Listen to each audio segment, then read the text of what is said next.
আসসালামু আলাইকুম, কেমন আছেন সবাই?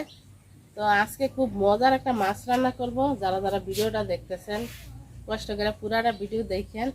মজার বলতে অনেকে পছন্দ করেন, আবার অনেকেই পছন্দ করেন না। বাচ্চাদের খুবই প্রিয় মাছটা। তো মাছটা আমার বাড়িতে বড় একটা পুকুর আছে, তো পুকুরে ছেড়ে রাখছি আর একটু বড় হওয়ার জন্য। আমার হাসনাহেনা গাছে দেখেন কত সুন্দর ফুল হয়েছে। তো রাত্রেবেলা খুবই সুন্দর ঘ্রাণ আসে। তো অনেকে আবার বলে যে এর এই জায়গায় লাগাইছো কি কারণে, যে একদম আমার ঘরের দরজার সামনে। তো হাসনাহেনা ফুলের ঘ্রাণে নাকি অনেক কিছু আসা পড়ে রাত্রেবেলা, জানি না সঠিক কিনা। তো এই যে দেখেন আমার পুকুরে মাছ ছেড়ে রাখছি, তো আধা ঘন্টা হইব ছেড়ে রাখছি, মনে হয় 1 কেজি বড় হয়ে গেছে মাছটা। আর পানি দেখেন, পানিতে একদম ভরপুর, পানি খাইয়ে এই মাছটা বড় হয়েছে বেশি।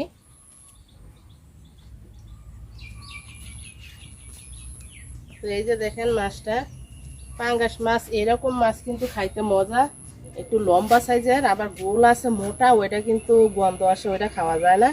আর এটা একদম গন্ধ হবে না এই মাছটা থেকে।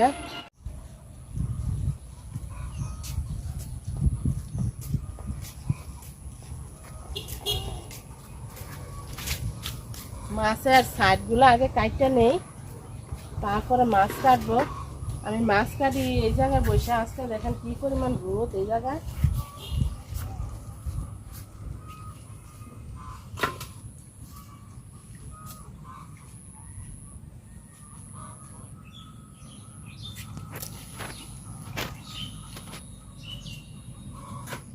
এই যে আমরা হাঁড়ি পাতির মাঝি এরকম একটা জালি নিয়ে নিছি। তো মাছটা হালকা করে একটু বসা দিলে উপরের যে ময়লাটা আছে এটা উঠে যাইব।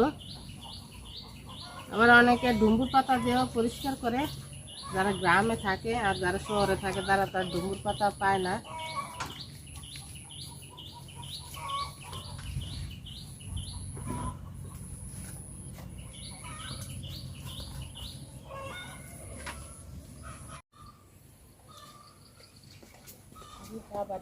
রোদ আজকে, মাছটা সুন্দর করে বসে নিছি। তো এখন আগে ধুইয়া নেই, তারপরে কাটবো।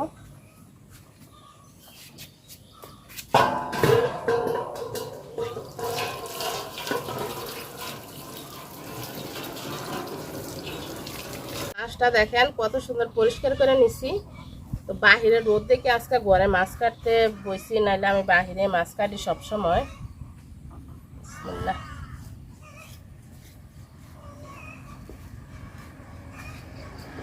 মাছটা সুন্দর করে কাটতে নিছি, তো চলেন যাই ধুইয়া নেই।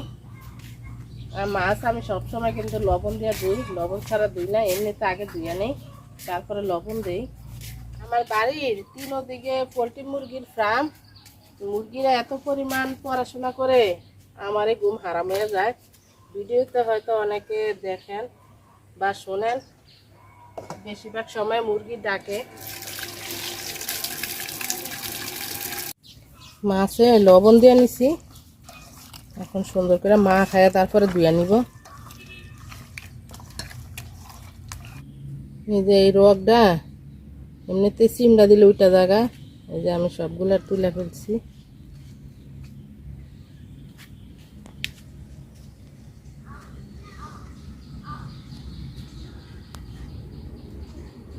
মাছ খুব সুন্দর করে ধুয়ে নিছি আমি। আর মাছ রান্না করব আজকে শুধু মশলা বাইটা পেঁয়াজ দিয়ে রান্না করব, বেশি কিছু দিব না।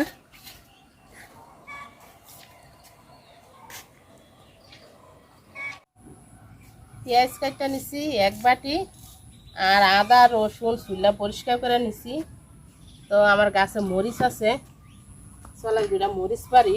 এই মরিচগুলো এত মজা, তো সবাই তুলে তুলে নিয়ে যায়, আমি নিজেও দেখিও না যে কখন মরিচ নিয়ে যায়। আর আমার বলেও না যে একটা মরিচ নেই। দেখেন কতগুলো মরিচ আসছিল, কোন সময় জানি নিয়ে শেষ করে ফেলছে। আর এই মরিচগুলো এত মজা, এমনিতে বাদ দিয়ে খাইতে অনেক মজা। তো আমি ইনশাল্লাহ সামনে বেশি লাগাবো এই মরিচ, অনেকগুলো লাগাবো এই মরিচ, চারা দিতেছি। আদা রসুন আর একটু জিরা নিয়ে নিছি বাটবো। আর এই যে মরিচগুলো যে তুলে নিয়েছি এগুলো বাইটটা দিব। গরম তো এখন কিন্তু সবজির খুবই কম দাম, কিন্তু সবজি আসলে খাইতে ভালো লাগে না প্রতিদিন।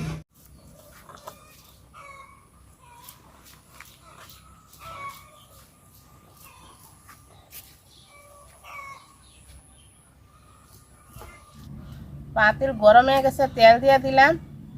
বেশিরভাগ সময় আমি কাছ থেকে দেখাই যাতে ধোঁয়াটা না দেখা যায়।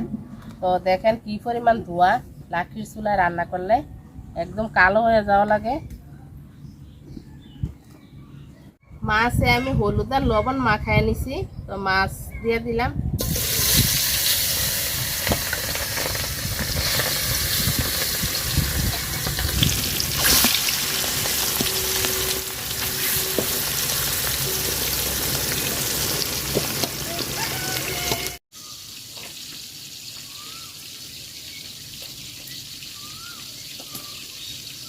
মাছ ভাজা হয়ে গেছে।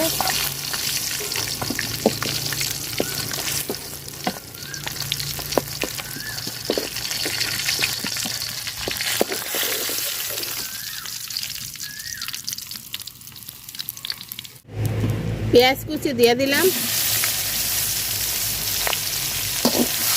পেঁয়াজটা একদম লাল লাল করে ভাজবো। পেঁয়াজটা লাল লাল করে ভাজা নিছি। বাটা মশলাটা দিয়ে দিলাম।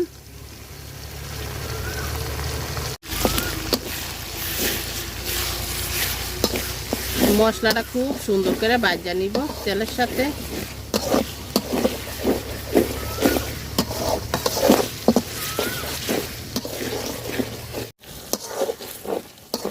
মশলাটা তেলের সাথে খুব সুন্দর করে ভাজা নিছি। তো পানি দিয়ে দিলাম একটু।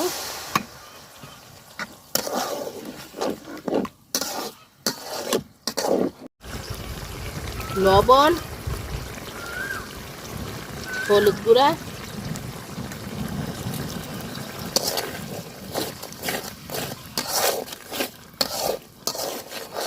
মশলাটা খুব সুন্দর করে কষায় নিছি। তো অল্প একটু ঝোলের পানি দিয়ে দিলাম।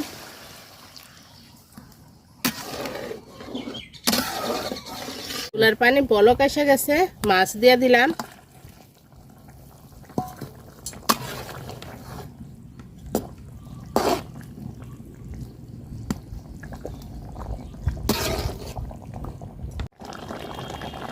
ভাজা জিরা গুঁড়া দিয়ে দিলাম একটু।